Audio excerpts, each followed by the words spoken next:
Ba't na late ka kuya? Maulan po doon. Maulan sa inyo. Nagbike ka lang. May hinto. Kakatapos lang namin eh. Kakatapos lang namin mag-live. Ay, hatid ko sana sa inyo kaso nandito ka na eh. Kumusta yung pag-aaral? Okay lang naman po.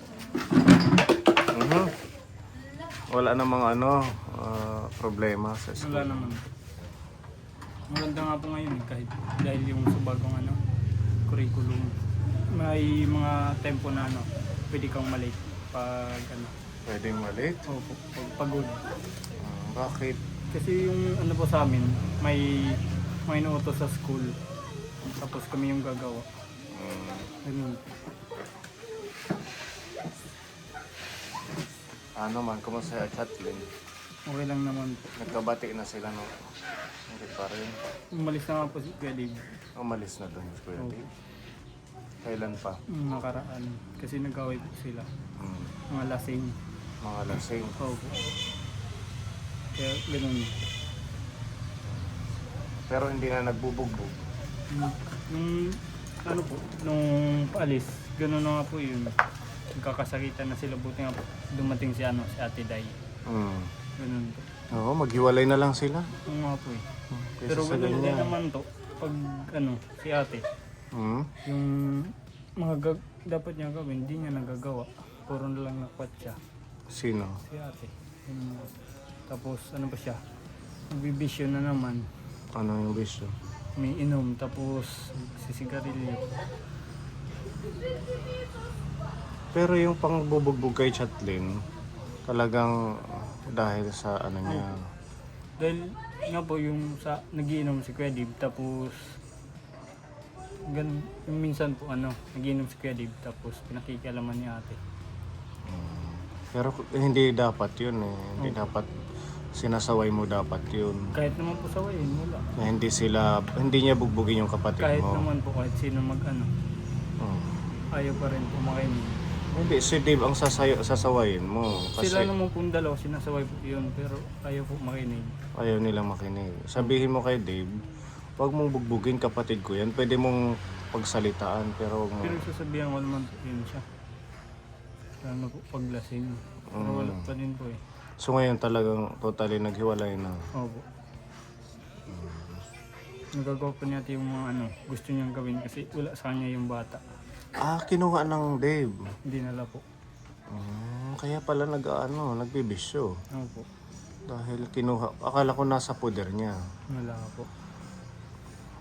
Pumayag siya na kunin yung anak mo. Yun pong gusto niya. Kaya niya po pinadala para magawa niya yung mga gagawin niya kapag siya. So anong ginagawa ngayon ni Chatlin? Wala. Sumasama po kila Auntie. Ngayon nandyan po sila sa Candarapil. Hindi ko lang po alam kung ano ginagawa. Naranasan niya na yung ganyang sitwasyon. Ngayon gusto niya nang maging single, pag-isa. Matagal na silang naghiwalay. Opo. Mula nung nagpunta ako. Opo. Sabi niya kasi... Yun Yun po ata. Yun nung nagpunta kayo. Nung kinabukasan. Opo, kinabukasan. Kinuha yung bata. Then, okay po yun sila. Tapos kinabukasan nag-inom. Yun po. Kawawa yung anak, yung pamangkin mo. Kahit naman po gawin, ayaw po makinig. Pag pinagsasabihan, nagagalit. Madami kasing nagko-comment na sabi nila, dapat daw hindi mo hinayaan na binubugbog si ate mo. Hindi ko naman po hinahayaan. Kung hinahayaan niya naman po si Kuya Dib, kasi kasalanan din naman po niya. Kasi kahit daw mabunganga, kahit mapagsalita yung babae, hindi dapat nang bubugbog yung lalaki. Kahit di naman po siya binubugbog, ganun po yung sasabihin niya, binubugbog siya. Kwento niya lang. Piniiba niya po yung kwento. Sa bagay kasi dati na rin natin binablog sa si Chatlin, talagang maraming sinasabi kahit naman hindi totoo. Inaano tuloy ng mga nanonood na ikaw kumbaga pinabayaan mo yung ate mo. Nung pag inaano naman po sila pa nagagalit pag sinasaway. Nagkasagutan na din po kami niyan ni Kuya Dave nung una. 3 months po ata yun di umuwi dyan. Mm. Dahil po dun. Gahanap buhay. Si ate maghanap buhay pero sa sarili lang. Pang bisyo. Hindi talaga siya nag... Hindi po yan. So yung si Kuya Dib naman kahit papaano naghahanap buhay para sa kanila. naghanap buhay po yun. Babudget niya po yung pera. Tapos yung tira ay pangiinom. Sabi kasi ni Dib na hindi daw siya ay ni Chatlin hindi siya binibigyan ng pera. Hindi dapat. Hindi siya pinapahawak. Hindi naman po dapat. Kasi ano gagawin niya? Pang bibili lang niya ng ano. Yosi. O talagang meron siyang bisyo. So dahil nga ganun, hindi siya pinagkatiwalaan na ni Dave na maghawak ng pera. So ang nangyayari si Dave, pag may kita siya, siya na lang ang bumibili ng pagkain. Opo. Minsan po si ate yung pinakabili. Ganun lang po. Grabe, kawawa yung bata pag ganun. Yung nga po eh, nadadamay. Nadadamay sa kanilang gulo. Mahirap din naman kung magsasama tapos magsasagutan. Tapos mag-an pa yan, pag nabuntis na naman si Chatlin, ano bagong problema. Mula nung umalis, hindi siya naghanap ng trabaho si Chatlin. Nung ano po, nung hapon, doon po sila nagsimula ng away na. Pero nung umaga, nagkakasagutan na daw po nung umaga. Tapos pagdating ko po nung hapon, nun, ganoon na po. Tapos nagpunta si Ante, Luisa. Pinapabantayan yung isang auntie ko sa ospital para magkapera daw po siya. Doon po. So binibigyan siya. Ano po, mga 3 days lang po, 3 days lang po siya doon sa ospital. Ano na ang mangyayari niyan? Sarili na lang niya ang ano niya, kaya wala naman pala dyan yung bata. Okay. Total, pabor na din yan na hindi sila nagsasama. Opo. Para wala na lang gulo dun sa bahay ninyo. Yung pag-aaral mo kuya ha, ayusin mo, huwag lagi sa Di pagbibisikleta. naman po ako nagbabike na pag ano na lang. Pag school days, sa school ka lang talaga. Opo. Minsan po nagbabike, papuntang school, yun lang po. Pero pag-aaral talaga. Opo. Ayun, tapo ni si Kuya Iman. Kaya ang payat niya dahil talagang kaka-pedal ng bike. O kuya, yung allowance mo, galing sa mga member ng ating channel. Maraming salamat po sa mga member ng Ponialdi channel para po sa scholars. Maraming tulong po to sa amin. Thank you po. Sa susunod, agahan mo na. Opo. Pag hindi, nag-aano yung pag-ulan sa inyo ha. Maaga po sana ako noon, tas umulan. Naglaba po muna ako. Tas sinampay ko po muna. Papabantayan ko po sana kay ate, kaso umalis. Yung sampay mo. Opo. Oo, kasi kailangan matuyo ngayon. Kaya pasukan na bukas. Adjust mo yung oras mo. Tapos yung sa pag-aaral, maraming ano ngayon sa school. Kaguluhan, di ba? Yung namaril. Opo. Sa school yung hindi naman ganun. Hindi naman po, ano. Walang Hindi po ngayon bully-bully. dun. Pati yung mga polis nag-check na dun sa Check school. na. Dapat lang visible yung police.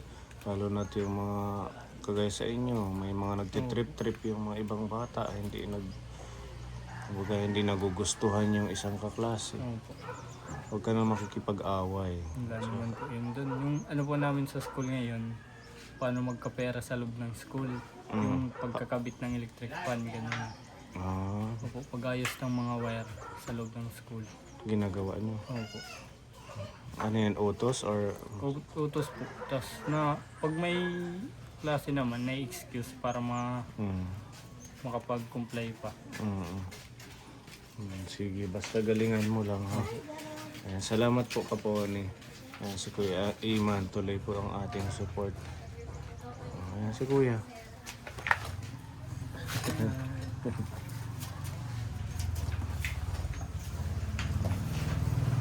Bye-bye mga scholar. See you again. Nalit kasi si Iman kaya kinausap ko na lang. Bye-bye.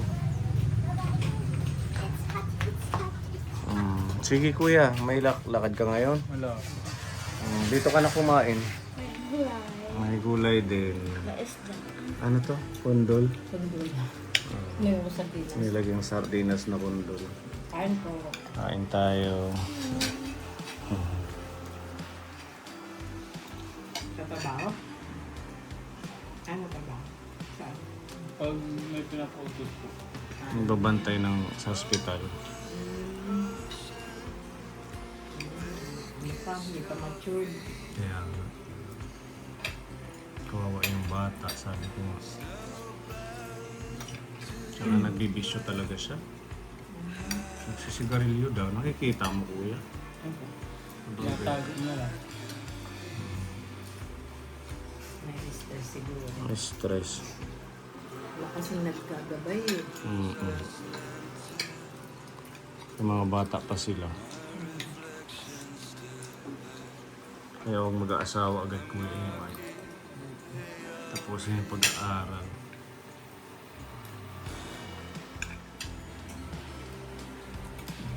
School day na naman bukas. Ah? Bibigyan ng toy at saka medal. Pag vacation na nag-aaral ng mabuti.